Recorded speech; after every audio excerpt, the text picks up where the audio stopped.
Sharks, it's Miss Amanda from the library. Happy Thanksgiving. I bet you and I can agree that things are pretty different today than they were during the first Thanksgiving. Let's find out the differences in Thanksgiving then and now.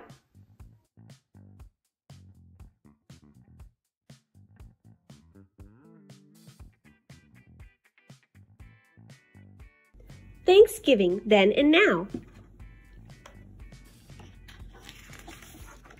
Written by Jessica Gunderson, illustrated by Young Shin.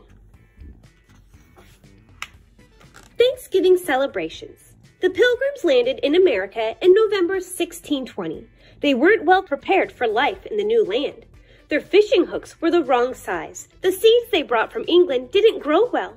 During the first winter, many pilgrims died of starvation and disease. In spring, however, help arrived. Native peoples called the Wampanoag showed the pilgrims how to plant corn. They showed them better ways to fish and hunt, and by fall, the pilgrims had reason to be thankful. In fall 1621, the pilgrims began harvesting their crops. The corn had grown tall. Fish and wild birds were plentiful. The pilgrims gave thanks for their good fortune with prayer and a feast. About 90 Wampanoag men joined in, and everyone celebrated for 3 days. Nearly 400 years later, people in the United States still celebrate the Pilgrims' first Thanksgiving. Many things have changed, but some things haven't. We still gather in the fall and give thanks, and we still eat lots of food. Thanksgiving food. Thanksgiving means turkey to most people, but the Pilgrims might not have eaten turkey at their first Thanksgiving. If they did, it was wild turkey they had to hunt. Today, people don't need a gun to find a turkey. Most grocery stores sell frozen turkey. How many turkeys are sold in the United States each Thanksgiving?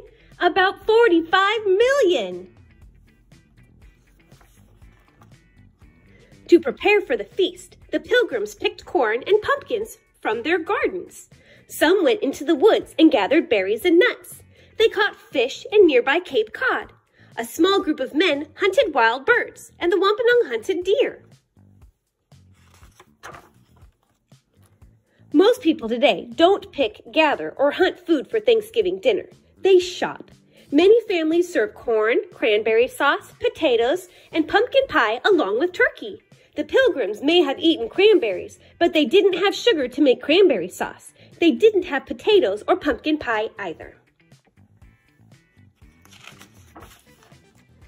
Lots of paintings show the Pilgrims and the Wampanoag sharing Thanksgiving dinner at one big table, but the Pilgrims owned few chairs. Many people sat on the ground to eat. They had napkins, knives, and spoons, but no forks. At Thanksgiving dinner today, most families sit around a table.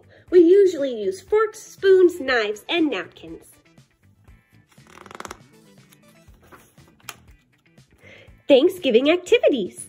The Pilgrims and the Wampanoag did more than just eat during their celebration. They played too. Children may have played all sorts of running and jumping games. They may have played leapfrog or hide and seek. Many children today play video games or board games on Thanksgiving. Others go outside to play basketball or football. Some watch Thanksgiving Day parades. At the time of the Pilgrims' first Thanksgiving, the Pilgrims and the Wampanoag still had much to learn about each other. They had signed a peace agreement just 6 months earlier. The Pilgrim men showed off their marching and shooting skills. The Wampanoag may have done some traditional dances. Since 1934, football has been a big part of Thanksgiving. That year, the Detroit Lions, a professional football team, began the tradition of playing a Thanksgiving Day game. Other teams soon followed. Today, millions of people gather in front of the TV to watch their favorite teams play. The Pilgrims were a very religious people. While they did not spend all of Thanksgiving in prayer, they likely took some time to pray. The Wampanoag also had strong beliefs. They had a tradition of being thankful for everything Mother Earth gave them.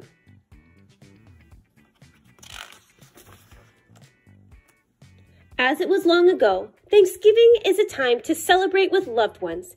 People of all religions and beliefs take time to think about what they are thankful for.